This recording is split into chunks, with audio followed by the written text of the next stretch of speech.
Assalamualaikum warahmatullahi wabarakatuh. Waalaikumsalam warahmatullahi wabarakatuh. Terima kasih Ibu atas kesempatan yang diberikan.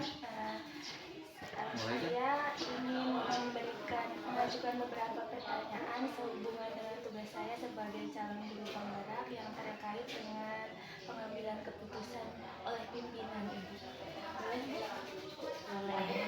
Terima kasih Bu. Sebelumnya pertanyaan saya yang pertama adalah selama ini bagaimana Ibu mengidentifikasi kasus-kasus yang merupakan dilema etika atau bujukan moral? Pernahkah Ibu mengalami dilema etika selama Ibu menjadi pimpinan? Saya sangat pernah mengalami gitu ya, bukan ini. Kan kebetulan saya kan sebagai kepala sekolah di PAUD. Sebagaimana kita ketahui bahwa pendidikan anak usia dini ini bukan lagi ini ya, jadi diwajibkan oleh pemerintah supaya anak-anak itu minimal 1 tahun masuk ke PAUD, dan ini itu merupakan pendidikan dasar. Saya mengidentifikasi di lapangan, terutama di guru ya. Kalau untuk guru pendidikan anak usia dini itu kan memang harus betul-betul guru yang memiliki kualifikasi ya, pendidikan kualifikasi. Jadi artinya memang harus betul-betul memiliki ilmunya untuk mendidik. Dan sekarang mungkin tadi ajukan harus S1-nya juga S1 ya. Tetapi untuk di lapangan gitu yang menjadi kasus mungkin ya, sebagaimana kita ketahui itu guru-guru PAUD itu mendapatkan bukan insentif harus besar, hanya sekedar untuk pengganti mungkin membeli sabun itu seperti itu ya. Di lapangan itu yang saya temukan. Jadi di sini sementara pendidikan itu penting dan harus memiliki kualifikasi pendidikan yang tinggi, tetapi mungkin gaji yang didapat tidak sepadan dengan apa yang mereka paksa. Jadi dilemanya di situ ya? Iya, dilemanya di situ. Jadi dengan kualifikasi guru PAUD S1 mereka dituntut harus serba bisa. Iya, betul. Mereka tidak mendapatkan kesejahteraan. Baik Ibu. Kemudian berkenaan dengan kasus tersebut, bagaimana Ibu mengambil keputusan di sekolah Ibu? Itu kan ada 2 kepentingan ya Ibu, yang sama-sama benar atau sama-sama baik ya. Bagaimana Ibu mengambil keputusan untuk menyelesaikan permasalahan tersebut? Ya, saya ini penting saya keterpikirkan untuk kesejahteraan gurunya.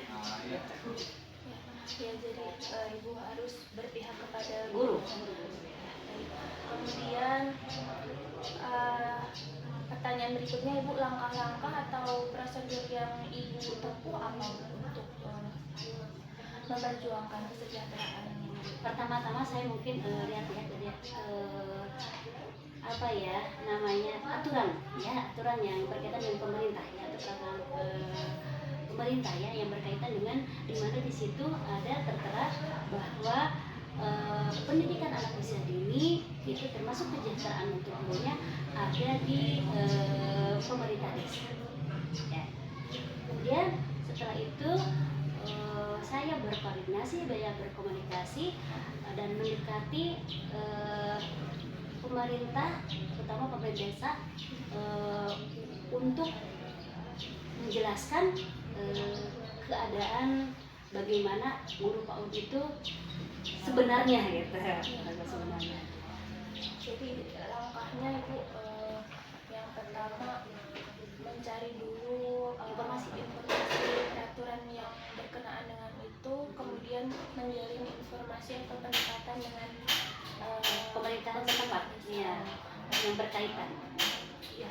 Kemudian hal-hal apa saja Bu yang Ibu anggap efektif dalam mengusahakan kesejahteraan guru ini? Yang efektif itu yang pertama kami mengajukan tentang yang berkaitan dengan guru kan itu tentunya itu berkaitan dengan insentif ya. Kami mendekati pemerintahan yang itu, terus kami juga mensosialisasikan bahwa ternyata anggaran di desa itu ada sebagian untuk pendidikan anak usia dini, bukan hanya untuk insentif, tapi ada juga untuk sarana dan prasarana juga di situ. Berarti ibu melakukan pendekatan, lobbying Iya, untuk mengusahakan pengusahaan untuk kesejahteraan guru. bahwa ada pos dana Pos desa. untuk pendidikan, khususnya pendidikan anak usia dini. Iya. Kemudian selama ini apakah ada tantangan yang ibu hadapi dalam mengambil keputusan? Oh, banyak sekali. Karena mungkin, mohon maaf ya, mungkin tidak tahu, mungkin yang berkaitan mungkin belum baca-baca aturan tentang itu atau seperti apa. Banyak tantangan yang kita hadapi untuk memahamkan semua itu. Memahamkan Untuk kepala desa ya, ya. bukan kepala desa apa ibu? Eh, Kepala desa. Iya, pemerintah Tidak yang semuanya berkaitan ya. tahu. Jadi tidak semua paham dan mengerti tentang pendidikan anak usia dini. Jadi juga harus melakukan sosialisasi. Ya, pertamanya bukan hanya mensosialisasikan tentang kesejahteraan guru, tapi yang pertamanya kami sosialisasikan tentang pendidikan anak usia dininya, karena banyak juga yang belum mengerti, dan bahkan ada yang sampai belum tahu ada berapa pendidikan anak usia dini di pemerintahan, di tempatnya itu. Sampai seperti itu. Kemudian dalam usaha ibu tersebut untuk menyelesaikan kasus ini atau permasalahan ini, adakah tata kala atau jadwal tertentu yang ibu ambil? Iya, kalau pertama kita mengumpulkan dulu para kepala sekolah ya. Kebetulan saya di organisasi juga, himpunan pendidikan kependidikan anak usia dini. Karena saya sering mendengar pemberitaan, bahkan setiap kali saya rapat atau menemani ke dinas, silakan kalian merapat atau Anda sebagai kepala sekolah atau ibu guru merapat ke pemerintahan setempat, terutama pemerintah desa, karena pembiayaan terutama pendidikan nasional ada di situ. Jadi pertamanya kita mengumpulkan dulu. Setelah itu kamu baru beraksi ke lapangan atau